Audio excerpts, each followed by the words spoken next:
We're live.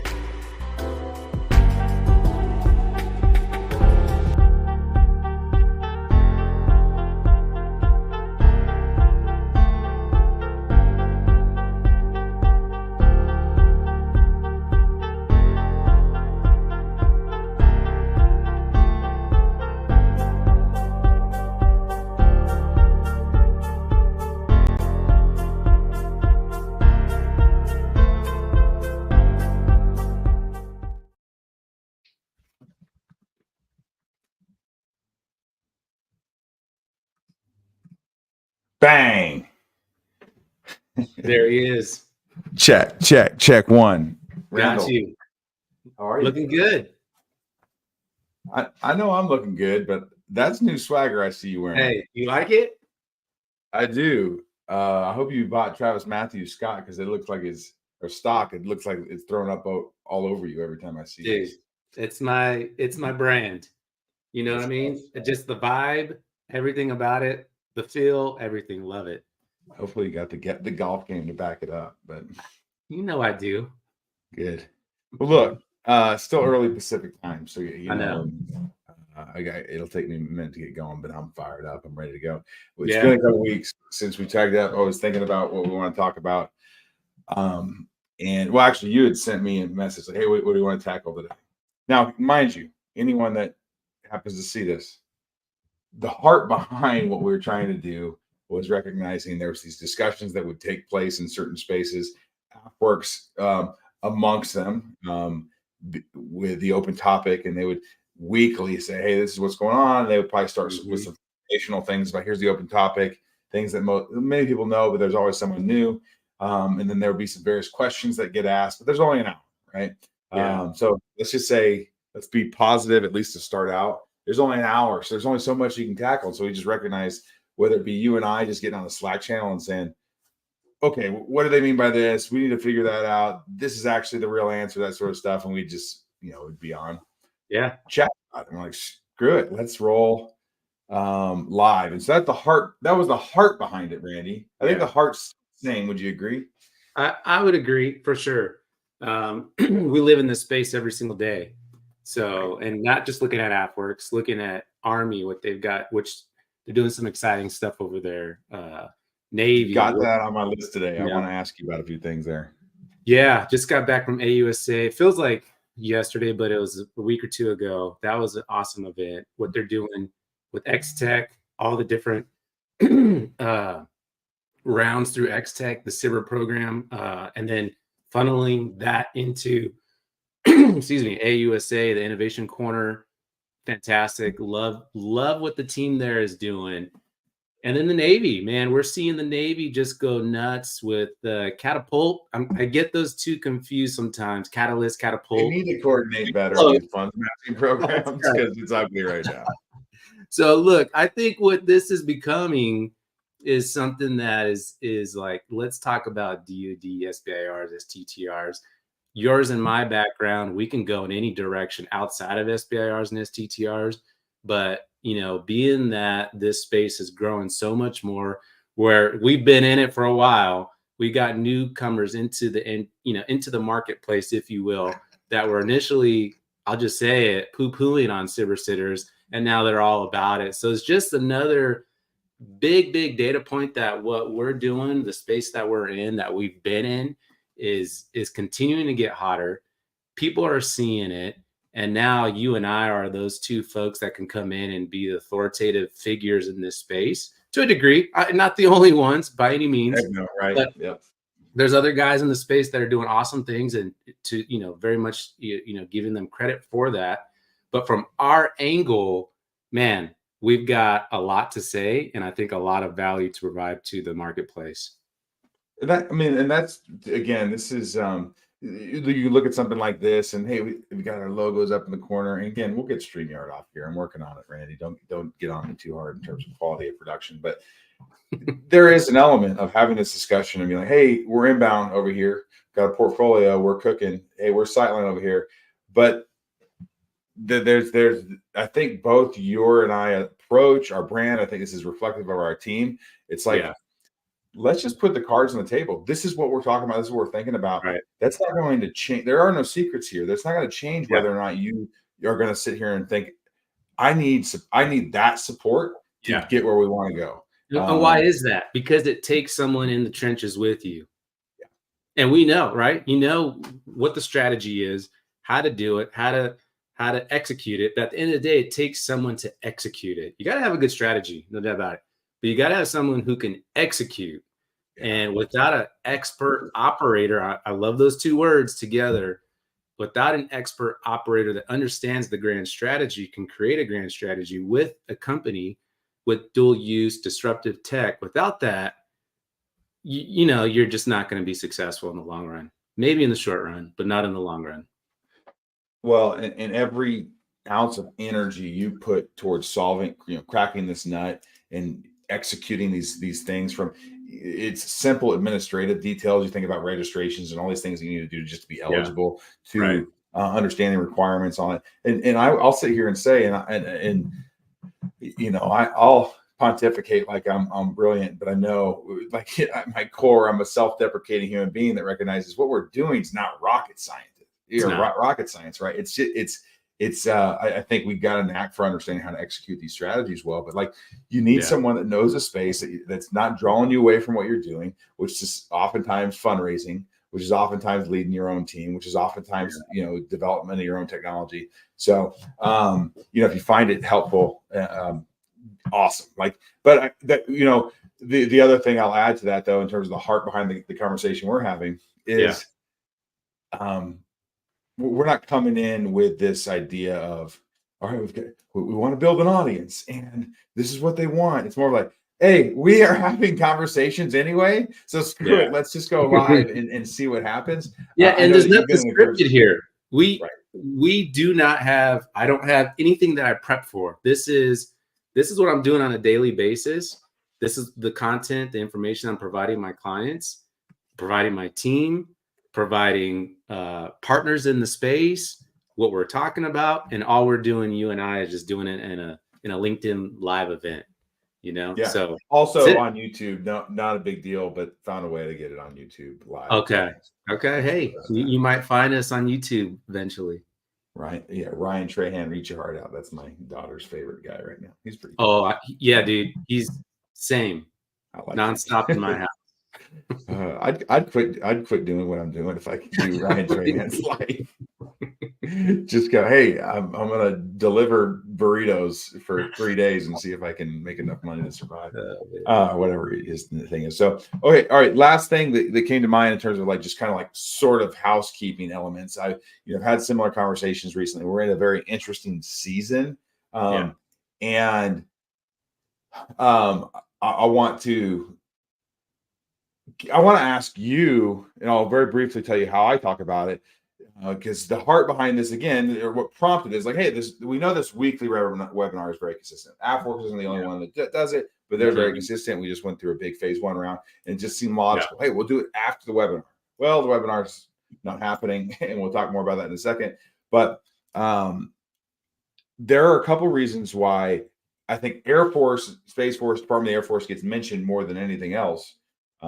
And we'll keep doing it. We'll keep caveating, and the Army and SOCOM and Navy. Mm-hmm. It's DoD wide, but there's a reason why the Air Force gets mentioned more than anything that goes beyond just yours and my background. All right. And the way I think through it is the way I talk through it with our partners is like, one, they get the most money. It's not close. And two, they give credit where credit was due. They paved a new way to help startups, emerging technology, establish a foothold, and everyone else is trying to catch up. There are definitely bright spots, and I think that through our conversations, we'll eventually maybe dive in deeper to it. But because of that, it ends up leading the conversation about how we're looking at the market and whatnot. So those are the two. That's a very truncated way I speak about it. But when you think about it, let's just call it what it is. We talk about Air Force more than anything. We do. So why would you say that? Would you agree with me? And why would you say that's true? I would agree with you. It's shifting though, and I think it's it is shifting towards Army first, in my opinion, and from what I'm seeing, and then Navy third. So, you know, if I had to like a percentage breakdown of how we're um, looking at the services, you know, Air Force still takes the cake, large, you know, share of the pie, you know, so to speak. You know, maybe it's like 50, 30, 20 kind of thing, right? Where the Air Force is still getting predominantly my full attention. Yeah. Why? Because they're the first to the show and they have done it so well. Things are changing, and that's going to be natural progression of a, you know, life cycle of how, you know, a program is run. But the way now that the Army is doing it, very exciting. And again, in my opinion, I like what they're doing. I like how they're showcasing companies. I like how they're taking them to Aberdeen Proving Grounds and giving them a tour of what's going on, all the things that are, you know, being highlighted from an R&D perspective, you know, and then aligning them to technical points of contact within the Army that are very relevant for the technology that they're bringing to the table. And this is through open topics. This is not specific topics, right? So I like all of that and the transition to phase 2 and then the thought process to phase 3. Army, I really like the infrastructure that they have. Now there's pros and cons to how they set it up, and we can get into that if we want to go in that direction. But again, going back to your question, Air Force has been that key focus area for a lot of guys, a lot of companies in the space, because of the infrastructure, because of the sheer volume of phase 1 open topics, direct to phase 2 open topics that they've been awarding. But that is shifting, in my opinion, again, shifting, and companies that are using DoD cyber sitters very strategically now need to be looking at Army and Navy, hands down, for sure. Yeah. And the one thing I maybe add to that is as you enter into this space early on and you're like, hey, I've got this technology. I know the warfighter can use it. Where can it go? You're early. The Air Force, you know, and this is probably the cost benefit, right? The Air Force has been arguably, you know, let's look at some metrics and maybe get into it. Not great at having a full-blown transition plan. We talk about TAC-5 strat, finding the success for that, but they are very off hands. You know, they're not very well tapped into this big program across all companies in terms of helping them figure out where it belongs. There's a lot of yeah, that's kind of what I'm kind of alluding to, right? In the Army being a little bit different in that they're, even in open topic phase 1, they're going to assign you some very technically relevant Army person that's going to hold your hand, basically be that person and help you say, oh, here's your Army use cases. Boom, boom, boom, boom, boom. Let me open these, you know, doors for you. Now, again, not all of them are going to be 100% like the best in the world, but they're going to give you that person for you to utilize. Air Force doesn't really do that. They have their Sherpas. And I forget what they call them in phase 1. I think they call them Sherpas. The UDOs. Is that what is it again, Brent? Yeah, I don't remember what it means. Okay. But what you're describing though is an important point. We just close this out. Yeah, go. Real quick, and then I'll shut up. But the Air Force Sherpas are going to get on a phone call with you. Great, love that. But then they're going to say, hey, here's where you should go, right? And then that's it. And then usually it falls flat because they're talking to probably 20, I don't know how many companies, 20, 30, 40, 50 at a time. And, you know, it may connect, it may not. Conversely, the Army is saying, no, this guy is assigned to you. He's going to help you through the process. You got to execute, company. Company has to execute. This guy here, gal, whatever, is going to help you through linking to actual mission sets and how you integrate the technology in a way that's being, yeah. So the cost of that, though, which is great. You know, that's you hear that, you love that, and you can see early on visualize the pathway. The cost of that, though, is you're not going to have that many awards. You know, right. In the Catalyst program right now. Yes. When I see 5 awards, you know, 35 million or whatever, it's hard to say we need to really pay attention to that. Great program can't be executed at scale, you know, and we really talk about the fickleness of this environment anyway. Inversely, Air Force, Space Force, if you're going to do something at the scale that they do it, you're talking about thousands of awards a year. Right. You can't, something's got to give. And so you're 100% right. Yeah. So whatever. I think that we're moving in the That's good right to know, direction. though, going into it, though, right? You know what you're going to get. And a lot of these companies that have never either played in the space, they're not going to know those things. Right. Right. So that, again, why we're doing, I'm not trying to be a salesman here, but again, why having paved the path, it's good to be able to share that experience with everyone. Yeah. Yeah, absolutely.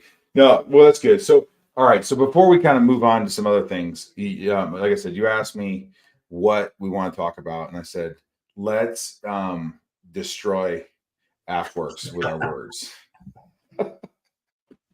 which I said in jest. So let me just say off the top, I have a deeper amount of respect for like what happened 5-6 years ago and what it gave rise to. And I'll just say, I think anyone I've interacted with there, pretty high caliber folks, right? Yeah, so this is more. So I'm going to say a couple things that and try to back it up in terms of just giving what we'll call constructive feedback. And one of the things that I look at, and this goes sort of going back to the beginning, is like, where's the webinar? I mean, and you could say on its face, like, why make such a big deal about it? And if they're just, if they do the webinar, that's just a bonus, right? But they don't have to do that. And the reason, as I was thinking about the frustration around it, and we could talk about lack of communication, that's a big piece of it. But the Air Force, when they introduced the open topic, they raised their hand and said, "Hey, we're going to be available, because we want to grab as much technology as we can. We want to grab your attention, and we're going to do all these things." And then they kind of set these things in motion that made them accessible, to help them understand, help companies navigate the process and begin to prepare, and then implemented transition programs, TACFI, StratFi, and they did all these things. And man, these webinars have been going on for a long time, and then bang, they're gone. They're gone. And then I don't know if you saw the email. It's like basically, hey, we canceled them for the rest of the year. Come out to Austin the first week of December, be part of that. And I did do that. Yeah. I mean, it's, to a degree, it's like finally, but my frustration here is like, there's something happening. You've changed the schedule. You've what appears to be allowing SpaceWorks and Space Force to run on their own instead of like kind of pushing them along. We can talk more about I think this kind of gets into the conspiracy theory zone that I'm really excited about.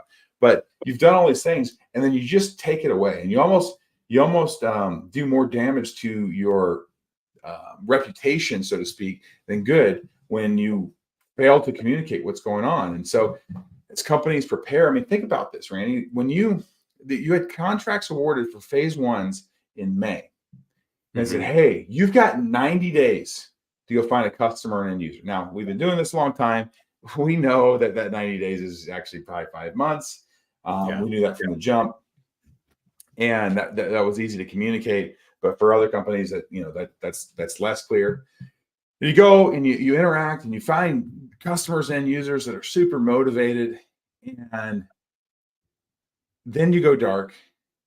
Then you change the schedule, and even if you go to the website now, it's not particularly clear. And maybe it is, and I can't remember what they call it. What do they call the new portal for the cohorts where you can see the messaging and all that? Some kind of like AppWorks contract management platform or something like that.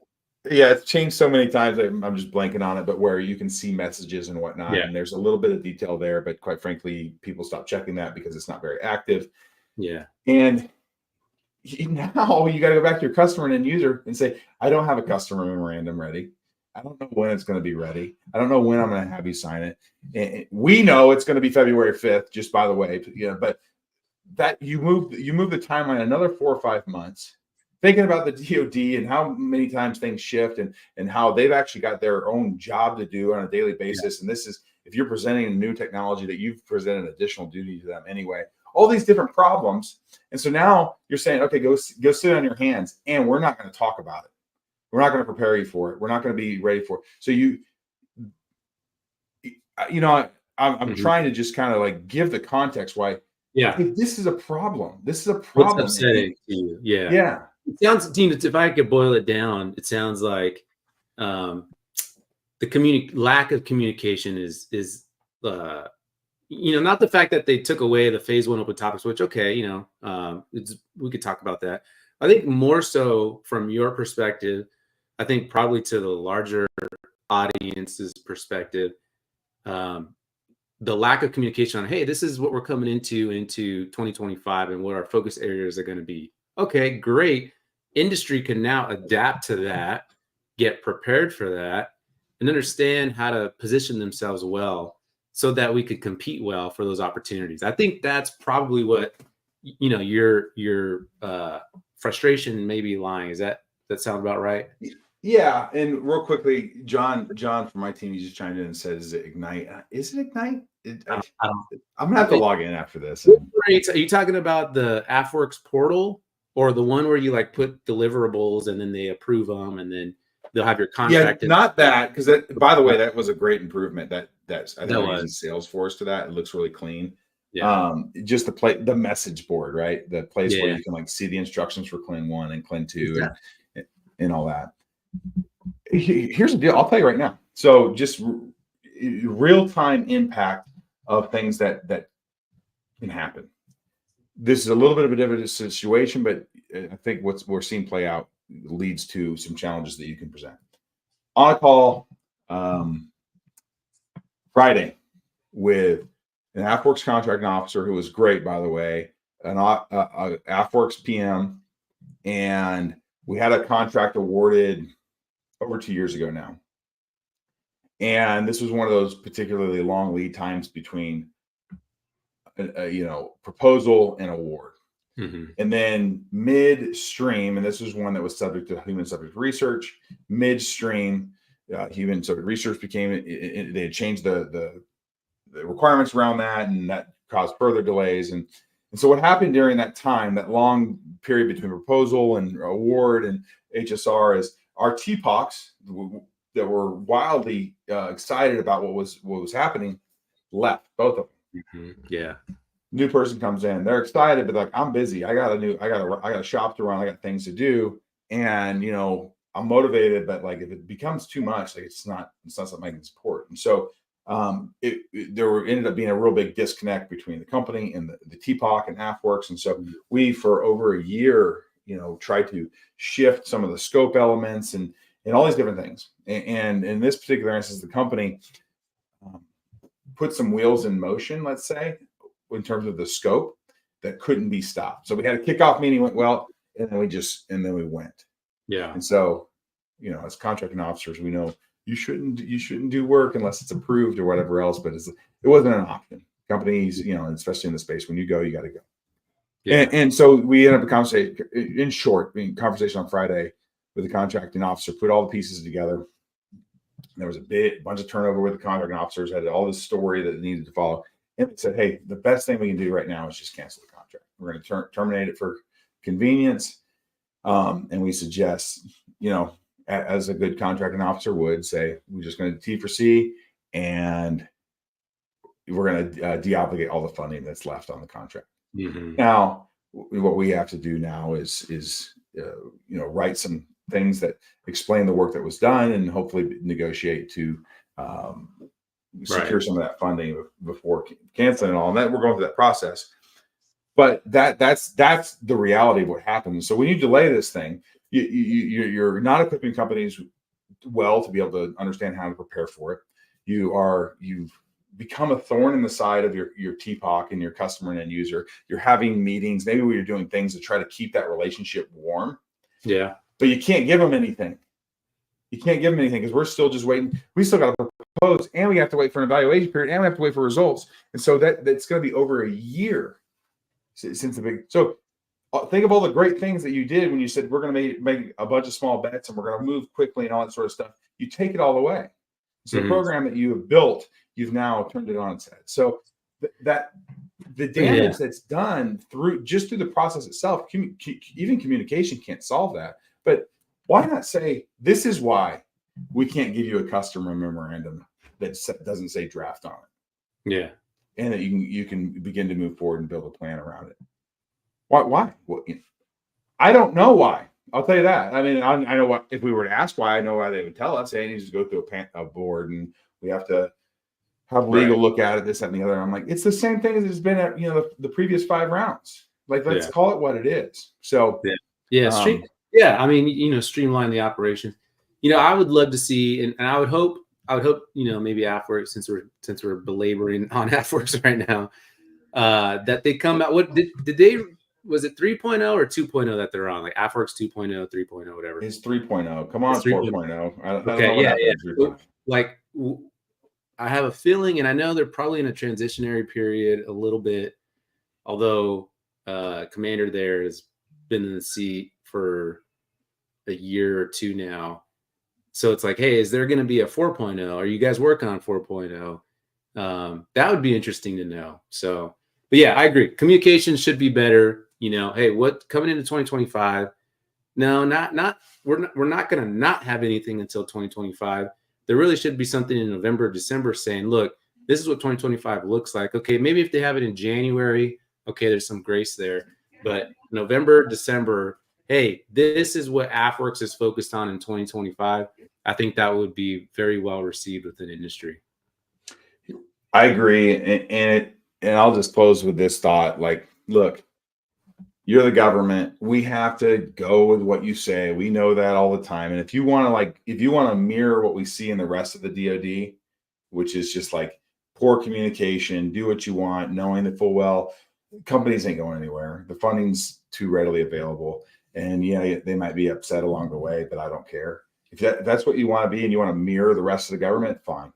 But you are well on your way to being something different. Yeah. And had set a different tone. And now I feel like we're taking a step back. Well, to that point, right? Because we live in the service industry, and make no bones about it.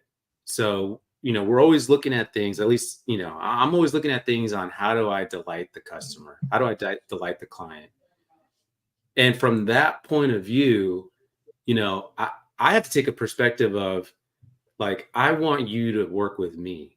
I want you to want to work with me. And so, and this goes a little bit of your point, Brent, of, early on, 18, 19, 20, 21, like AFWERX very much was taking that perspective. Industry, we need, it's not one even, we need you guys. We need you guys. And we've both been in those shops on the government side where it's, hey, tough darts, contractor, that's the cost of doing business. Okay, sometimes that is the right answer. Sometimes that is, but not always, right? And not when it comes to small business and innovation and disruptive technology. Because if you're going to say great power competition, if you're going to say, Russia and everything that's going on in Ukraine, and, all these things that are showcasing how the dynamics of warfare are, completely changing right now. I literally watched a video on LinkedIn this morning. Hasn't been validated, so I'll say that. But the image is a drone capturing, making a Russian person surrender from a drone and then walking them to a detention facility or whatever, right? Again, hasn't been validated, but I think you and I could both say that that's probably realistic, because drone warfare is completely changing the game. Okay. Government, DoD needs disruptive technology. They need it. So to take the position of, what perceived position of you guys need to work with, like, we're doing you a favor. Maybe that's not the attitude, but when you're not communicating, it does seem to be the attitude, right? Yeah.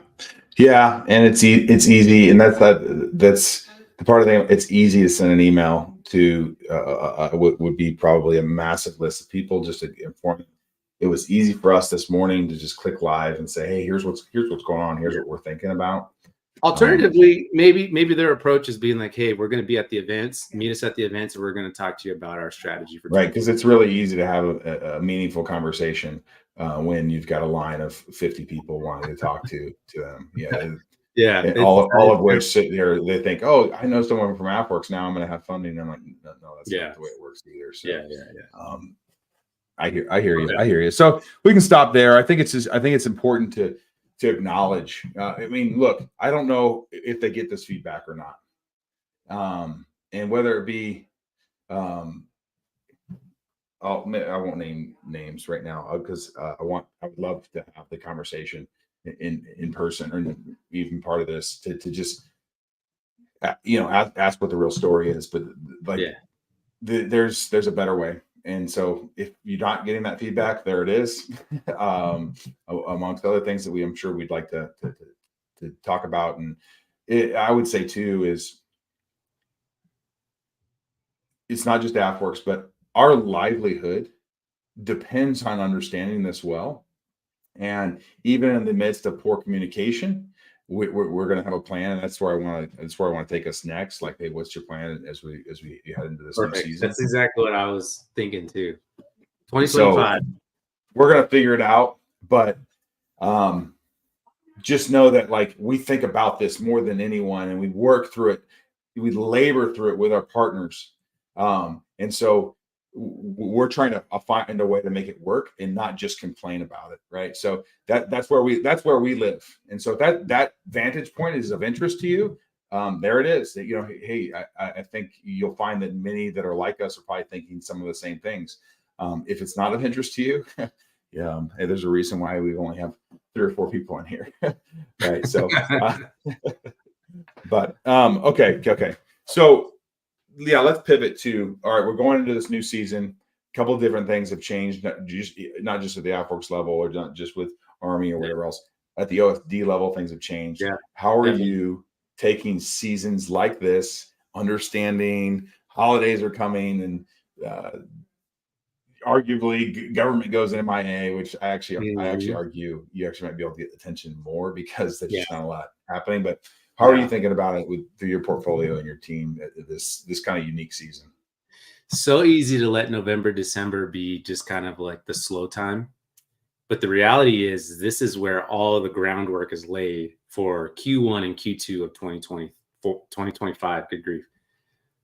And that's the reality. The work that you put in for November, December strategic relationship building, working through concept ideation, for say a direct to phase 2, laying the groundwork for TAC-FI that apparently is going to be some January, February timeframe.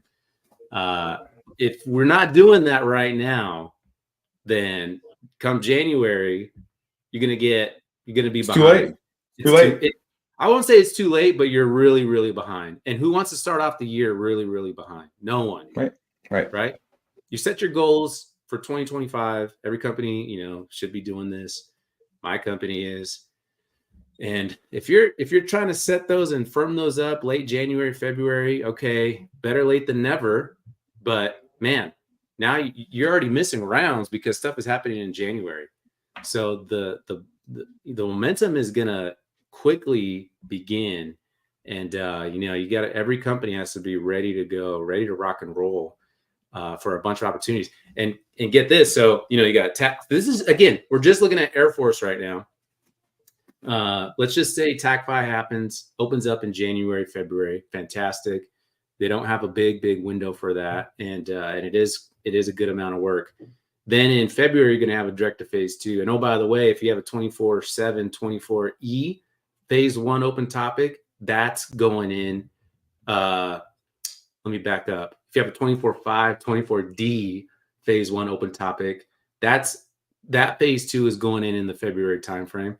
So then, you potentially have 3 multi-million-dollar opportunities just in the January, February, March, maybe, depending on when that phase 2 round closes. There's 3 huge opportunities right off the bat, just with the Air Force. And then, oh, by the way, if you submitted a phase 1 round, phase 1 proposal in the last AppWorks open topic round 24/7 24E, then that is going to be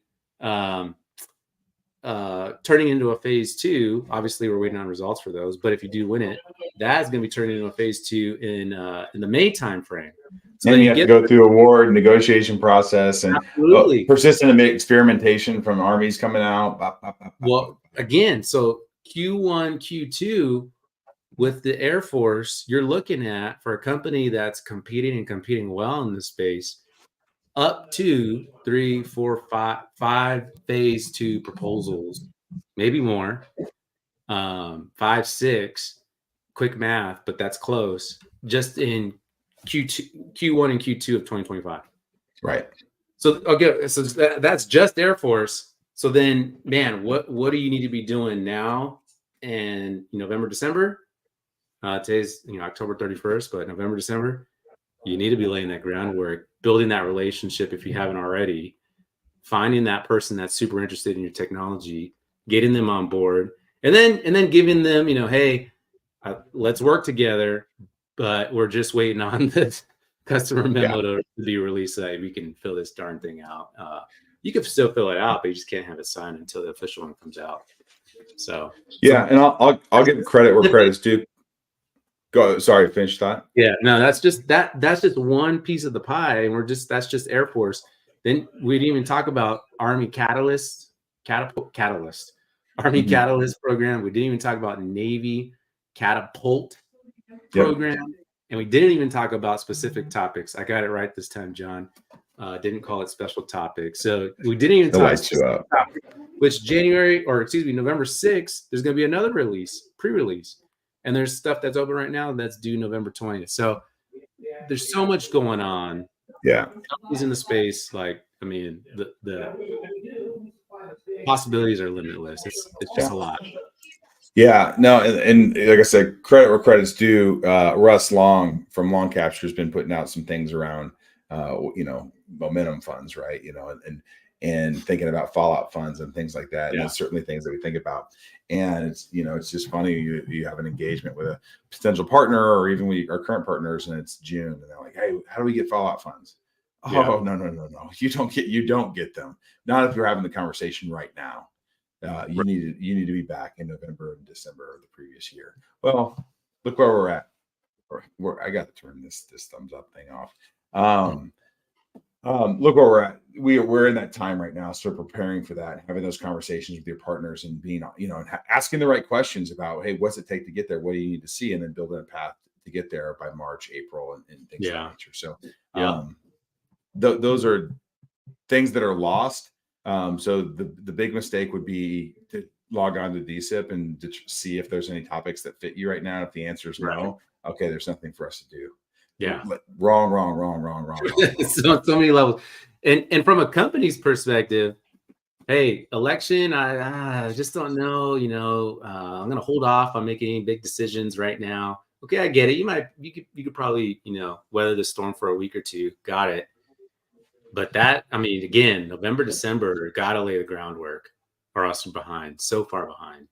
Come January, February. You mentioned election. That'd be something interesting to talk about just for a second. I mean, not to say that there aren't big implications with this election. You and I have been on the active duty side. We've seen it play out, and it's quite interesting. Actually, I feel like when you're active duty, you're actually in some weird way actually guarded from some of the larger impacts.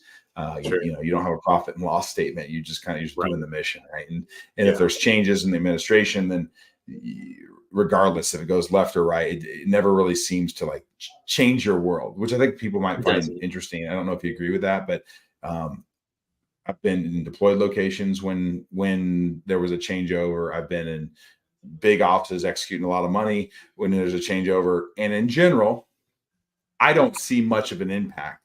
That's a general statement, and we're on the early stage emerging technology side of the house. I don't think we're going to see much of an impact either. And so to sit and wait, it's almost like a weird excuse people create with nothing to substantiate it.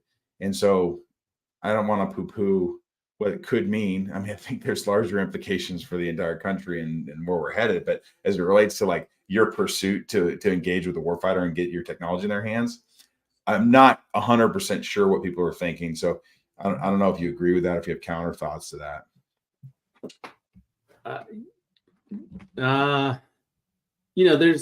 There's a couple events, or the administration, depending on which administration it is, would have probably handled it differently, and that does impact the warfighter, boots on the ground that are actually in country and laying down barbed wire. Yeah, but in general, I agree. In general, I agree. But are we ever sitting there saying, "Oh, we're doing this because Obama's in office or because Trump's in office"? It's, I suppose, if we stop for a second and we say, "Well, if it wasn't, who ran against Obama in 08? I don't even remember. Was it 08? Kane? Oh gosh, the guy from, I think he's from Utah. Forget his name. Americans. But the point is, of course, there's very little thought to, oh, this would have happened if this other guy was in office. You just keep rolling. Warfighter's not going anywhere. Yeah. But although I will say, and we're getting off on a tangent for sure. I will say, towards the tail end of my active duty experience, it did seem to get really politicized. Everything did. And, it got really divisive, and I just didn't like kind of what I was seeing personally, where it wasn't about the mission so much as it was about, aligning. It was McCain. Okay. Aligning, aligning aligning political agendas within the military. People would argue against that. That's fine. That's just my personal opinion. That's how I was seeing it towards the tail end. That's 2001. It was just kind of getting a little too non-mission focused, in my opinion. Yeah. Bringing it back though to this election, I don't think there's going to be an impact whatsoever, either way, left or right, Trump or Harris, on what the dual use tech development, tech integration into the DoD space is doing. I don't see any impact whatsoever on that space. Which is interesting, because it's like, you'd argue it doesn't come up in topics because there's enough polarizing things out there, but like, it's a pretty bipartisan opinion that we need startup companies being agile and doing interesting things. And we don't want to do anything partisan. What's that? Is it bipartisan or partisan? I think partisan means they're aligned. Bipartisan, I think, means they're not aligned. I think you're wrong about that. Who's going to Google it? John's going to Google it, and he's going to tell us. So John. John knows what's up. If it's bipartisan, everyone loves it. Hey, I hope I'm wrong, but I don't think I am. Well, this is another reason. Heart behind this is to find opportunities to tell you you're wrong. Yeah. Find opportunities to figure out where we can disagree and correct each other. That's right. No, that's good. Cool. So, I think, we're getting, we can bring this thing home here. I want to maybe just finish with, we've been doing this for a while. We've been in this space for a while. And I've often described, especially with new partners, is I think through strategy and ways we're going to implement and get to transition. Yeah. And the challenges we face, and I think about you, I think about me, I think about guys on our teams, and even our partners that we've been working with for a long time, having the curse of knowledge as it relates to things that were new ideas. It was transition. It was phase 3. It was valley of death. And so we've seen so many things play out. And I know that for us, we are really trying to acknowledge some of the things that we see happening in this space and responding to it, not just responding to it in a reactive sense, but being proactive. And one of those things that I see, if you're a new company coming in this space, it's worth noting because of the competitive environment. If you're an old company in this space, maybe it might help explain some of the challenges you're facing. But there's been a maturity on the government side and on the industry side in terms of understanding the space. And so you're not, so few companies are starting from zero. Go back 3-4 years ago. Go look at some of the white papers and technical volumes you wrote with some of your partners. Oh, definitely. Yeah. It's a laughing stock. It's like, you're like, how in the world did somebody look at this and say, I'm going to give them $1 million? But the bar was so low.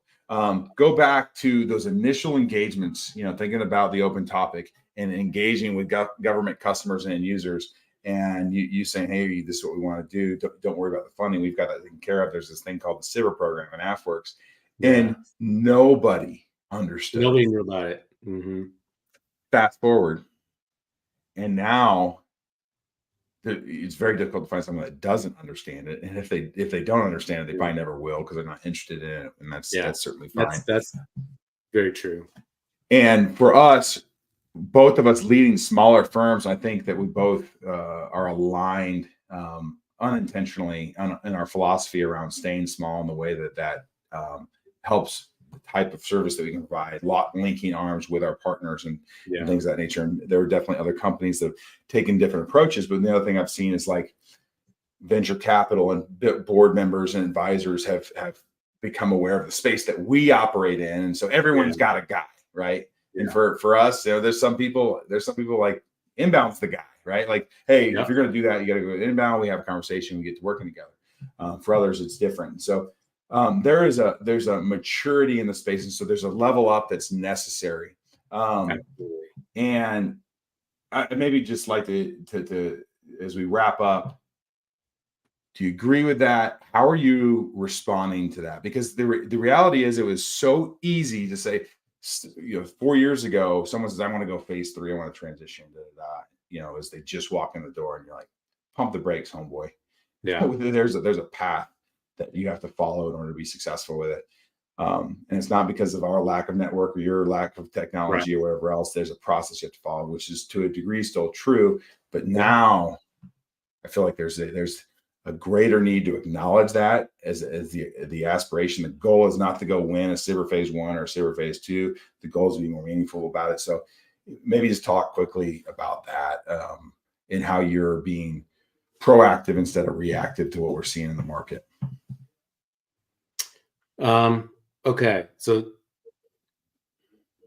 all right. Can you rephrase? Yes. Here's the question. How are you leveling? Yeah.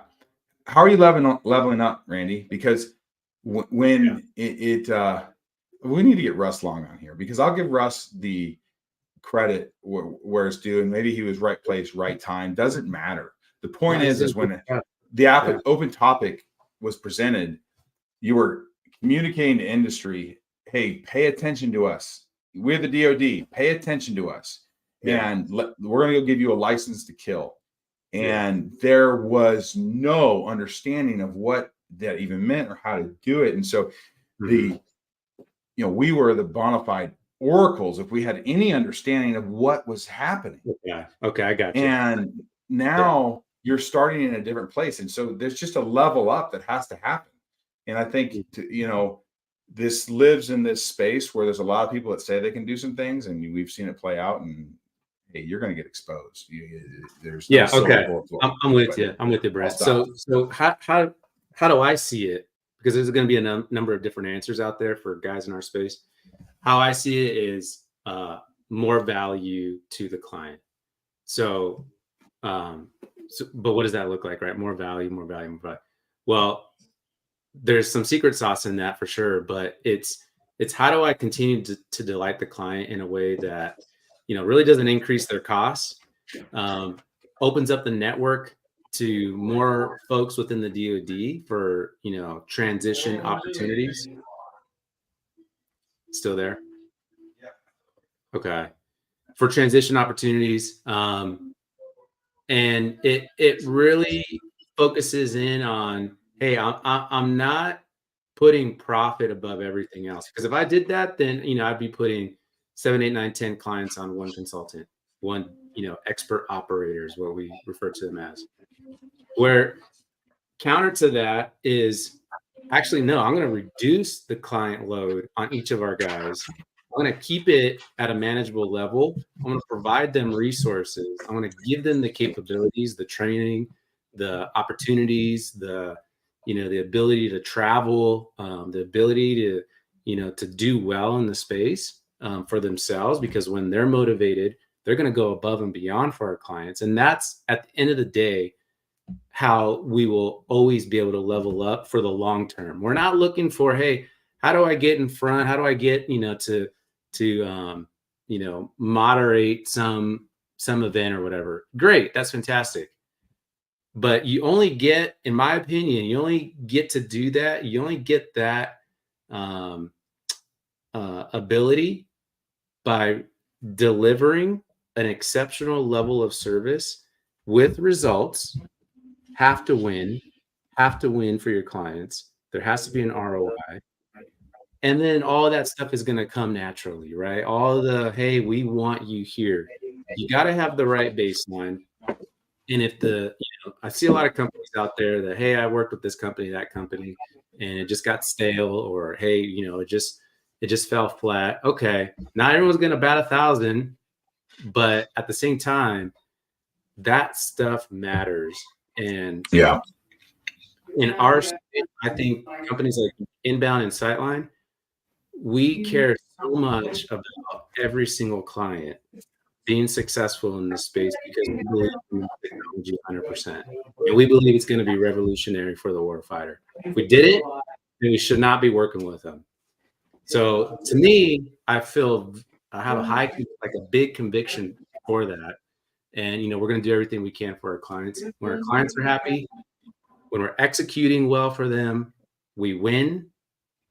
And when we win, everyone wins.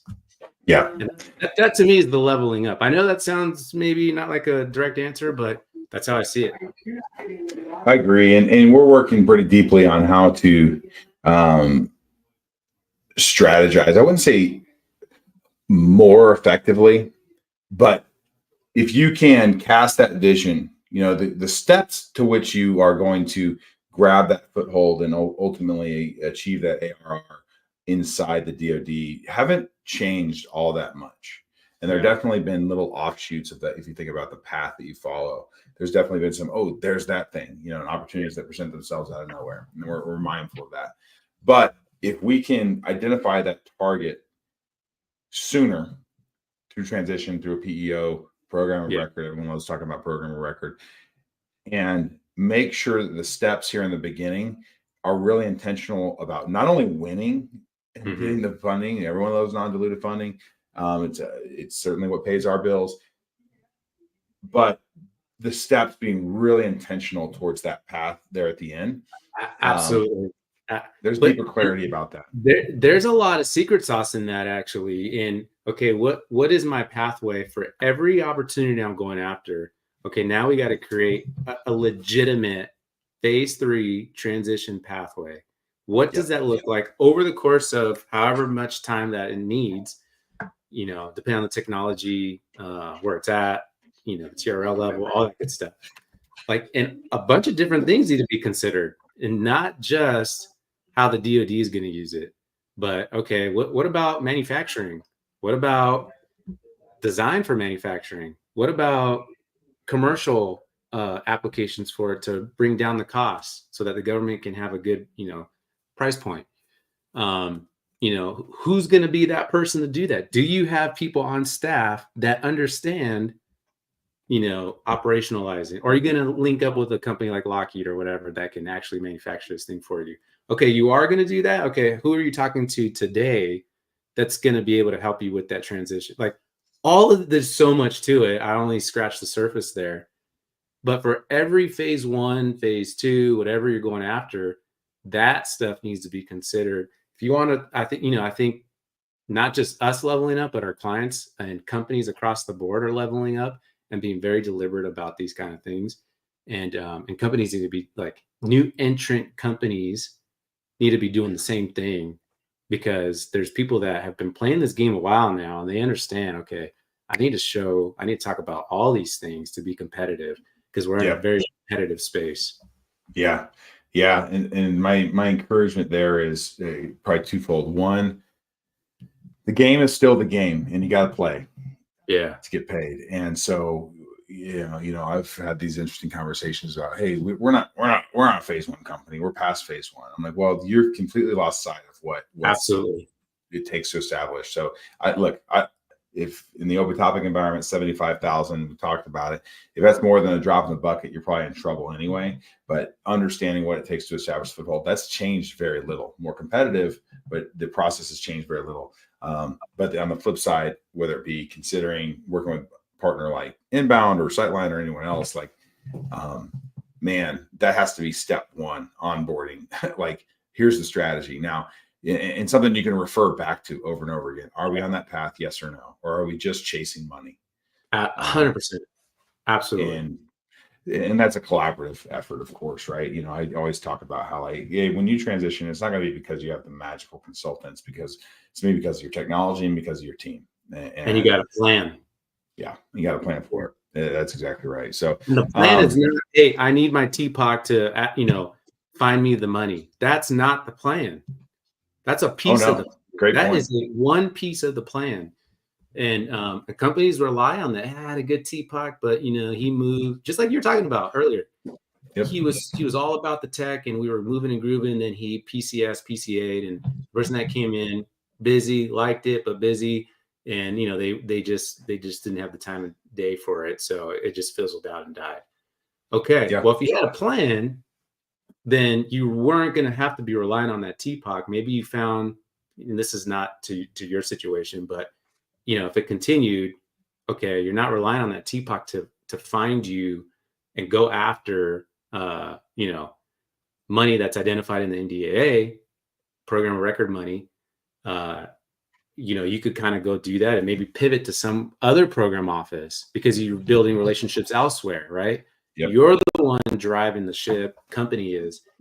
Use guys like us to help reinforce that or lead companies through that process.